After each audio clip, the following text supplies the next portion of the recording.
Hi, I'm David Smith. I'm on the masthead of all the companies. I started these companies 15 years ago with Krista Rubis.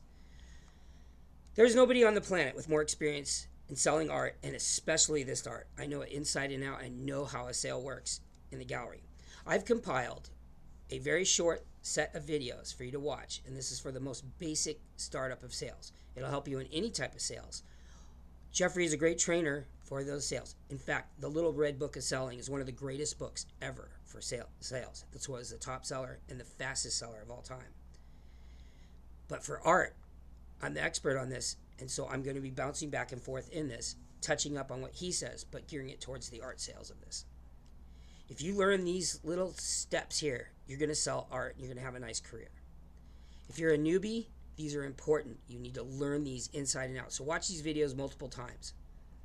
If you're an expert, you should watch these videos anyways. It'll increase your sales 10% just because of little skills that you forgot, missed, and you're a little rusty on. All right, let's sell, because that's what we do.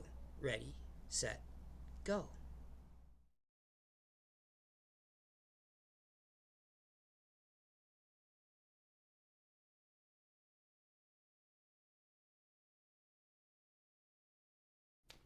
People are always asking me about the most important words in selling. My response? Two. Two words. The first one's you.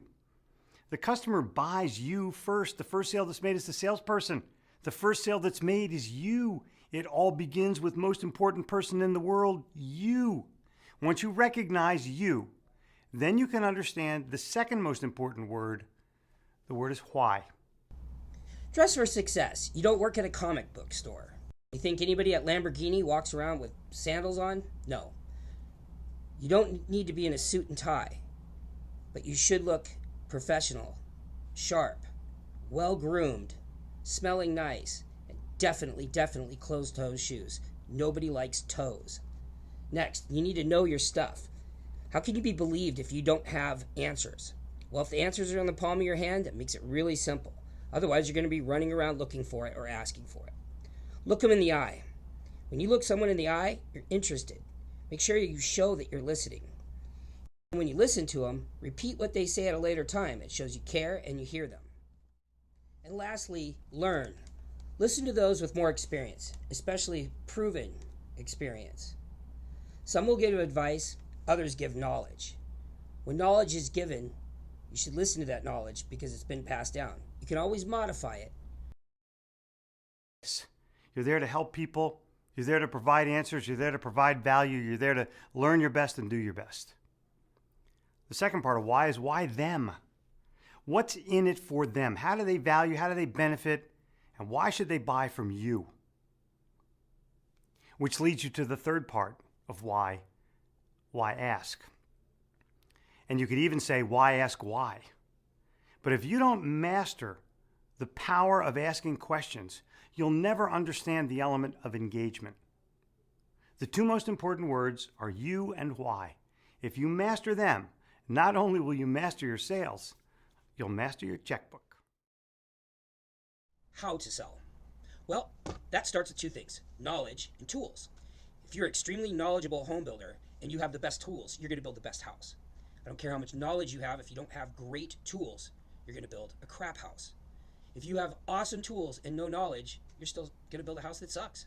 So, combining those together, I'm going to let Jeffrey tell you about tools.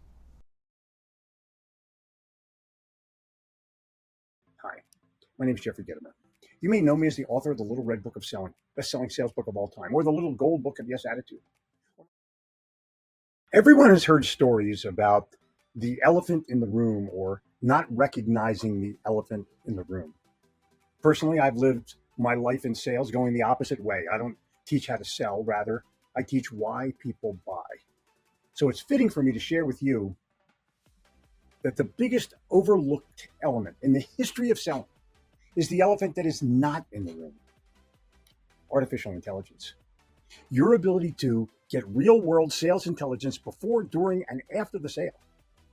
The missing magic between the sale and no sale is the salesperson, the sales leader, the entrepreneur, and his or her ability to combine artificial intelligence with actual intelligence in order to be able to make any transaction or any sale happen.